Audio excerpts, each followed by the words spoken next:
السلام عليكم ورحمة الله تعالى وبركاته. مرحبا بكم إخواني أخواتي في قناتكم تعلم اللغة الفرنسية. كنشكر جزيل الشكر على الإخوة المشتركين القدماء على التفاعل ديالهم الإيجابي والرائع في القناة، شكرا جزيلا لكم. وكذلك كنرحب بالإخوان الجدد إذا كنت أول مرة كتشاهد الفيديو ما فيها بأس أنك تشترك في القناة وتدعم القناة بالاشتراك فيها وكذلك تفعيل زر الجرس ليصلك كل جديد. اليوم إن شاء الله غادي ننتقلوا لواحد السلسلة اللي غنبداوها من الصفر إلى النهاية، وهي لا فراز انتروغاتيف، كيفية استعمال الجمل الاستفهامية. وإن شاء الله غتكون سلسلة مكونة من عدة أجزاء غادي نتعرفوا عليها بالتفصيل، غنتعرفوا فيها بالتفصيل على كيفية طرح سؤال وكذلك كيفية الإجابة عليه. وهذا دائما كيدخل في إطار تعلم التواصل، لأن التواصل هو عبارة عن سؤال وجواب، يعني لا بد أنكم تفهموا كيفية طرح الأسئلة. بغيتكم فقط أنكم تتبعوا الفيديو من الأول حتى الآخر حتى تستفيدوا أكثر. نبداو على بركة الله. لا فراز انتروغاتيف هي الجملة الاستفهامية. كاين بزاف ديال أدوات الاستفهام أو الكلمات الاستفهامية لي مو انتروغاتيف، ضروري أنكم شفتوهم: qui, comment, combien, quand, que, est-ce que, qu'est-ce que, ainsi de suite. هادو كلهم غادي نتعرفوا عليهم وكلهم غنعطيو الكل مو انتروغاتيف حقه ان شاء الله في درس مستقل. اليوم غادي نتعرفوا على كيفية طرح سؤال باستعمال هل. سبب نعطيو على سبيل المثال: هل خرجت من المدرسة؟ هل خرجت من المدرسة؟ هل في اللغة الفرنسية يمكنني نستعملها بثلاثة ديال الطرق، غنشوفوها الآن. بعد هل في اللغة الفرنسية هي اسكو. حاولوا أنكم تحفظوها إخواني وأخواتي. اسكو هي هل. فيما تبغي تطرح سؤال فيه هل تستعمل اسكو.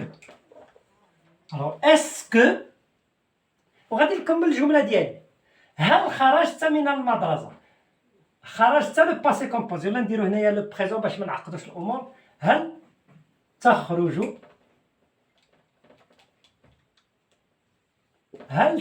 من المدرسة.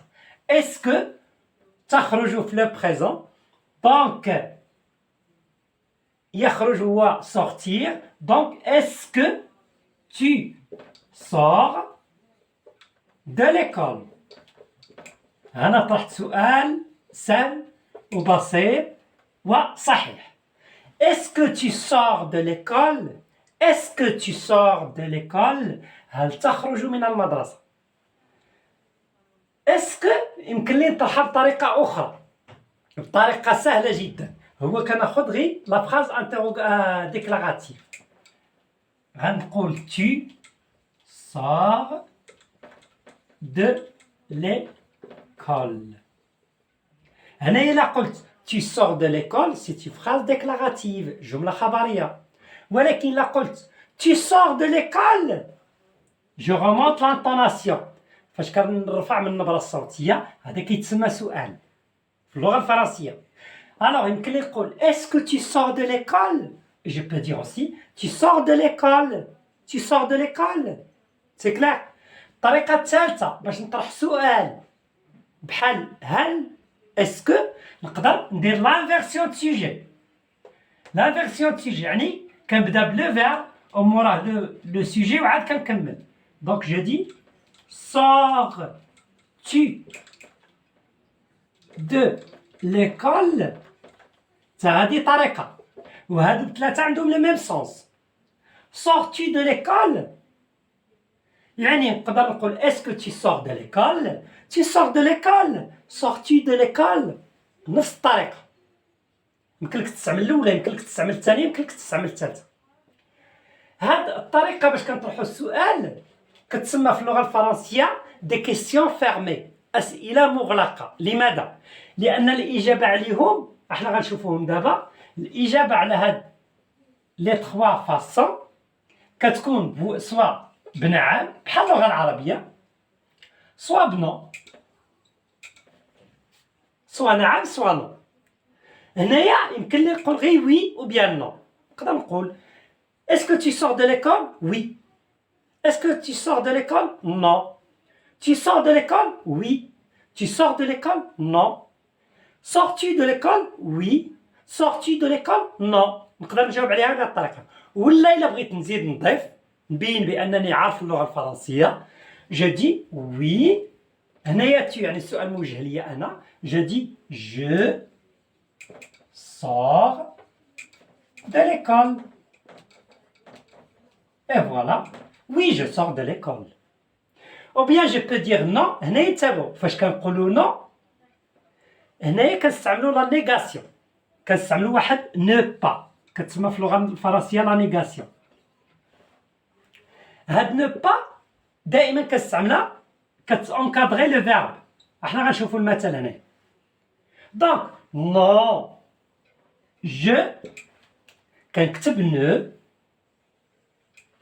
لو فيرب فينا هو صور، صور وكنديرو با وكنزيدو دو ليكول. انتبهوا الله يرضي عليكم وركزوا معايا هنا. دونك إلا استعملت نو كيسكو جو في دير؟ جو نو سور با دو ليكول. نو كتجي قبل لو فيرب و با كتجي من بعد لو فيرب، يعني نو با اونكادغ لو فيرب، كيعطل لو فيرب. ما كنقولش نو je ne pas sors de l'école ou bien non, je sors ne pas de l'école. Non, non, je ne sors pas de l'école. Est-ce que c'est clair? C'est bon? Très bien. Alors d'abord عرفنا فوقاش كنستعملوا الإجابة وي كيفاش كنستعملوا الإجابة نو. دابا غادي نشوفوا امتى كنستعملوا سي، الإجابة بسي. فوقاش كنستعملوا سي؟ هي في الحالة فاش كتكون السؤال عبارة عن نفي، كيكون هل لن تخرج من المدرسة؟ هل لن تخرج من المدرسة؟ دونك ناخذ مثل هنايا نقولوا اسكو، بما انها نفي شنو قلنا كنديروا نو با اونكادغ لو فيرب. اسكو tu، وهنا شنو كنديروا؟ نو désolé sors pas ici. كنزيدو دو ليكول. هذه جملة استفهامية بالنفي بحال اللغة العربية. Est-ce que tu ne sors pas de l'école؟ ممكن يقول tu ne sors pas de l'école. Ne sors-tu pas de l'école؟ C'est clair؟ هذا السؤال هذا إلا جا فيه النفي vous devez faire attention. هنايا شنو الجواب؟ إلا بغيت نقول وي ما كنقولش وي، كنقول سي، يعني كنعبر على أنني غادي نخرج. سي je sors de l'école.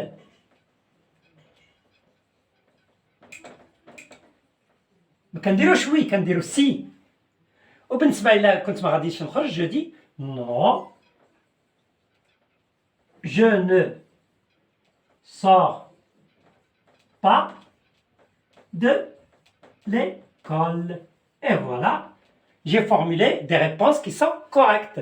نتمنى أنكم تكونوا فهمتيو كيفية استعمال هل في اللغة الفرنسية. قلنا كنستعملوه في 3 ديال الطرق مختلفة. يمكن لكم تفهموا غير هاد الطريقة ولا هاد الطريقة ولا هاد الطريقة، ماشي ضروري أنكم تعرفوهم كلهم. كمبتدئين حاولوا تاخذوا غير وحده ولا جوج منهم تحفظوهم. وكذلك تعرفنا على الطريقة ديال الإجابة.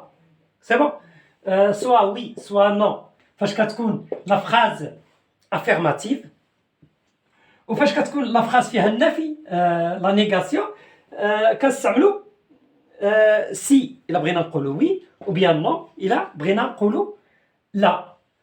كذلك ما تنساوش بان نو با دائما الى اونكادر لو فيرب. نتمنى انكم تكونوا استفدتوا من هذا الدرس. ما تنساوش انكم تجاوبوا ولا تطرحوا اسئله باستعمال هاد لو مو انتروغاتيف، وكذلك بهذه الطرق في التعليقات، وحاولوا انكم او ميم طون تجاوبوا باش نشوف واش استفدتوا من الدرس ولا مازال. وانا كنوعدكم انني غنجاوب على جميع الاسئله ديالكم. شكرا جزيلا لكم وتبارك الله عليكم، والسلام عليكم ورحمة الله تعالى وبركاته.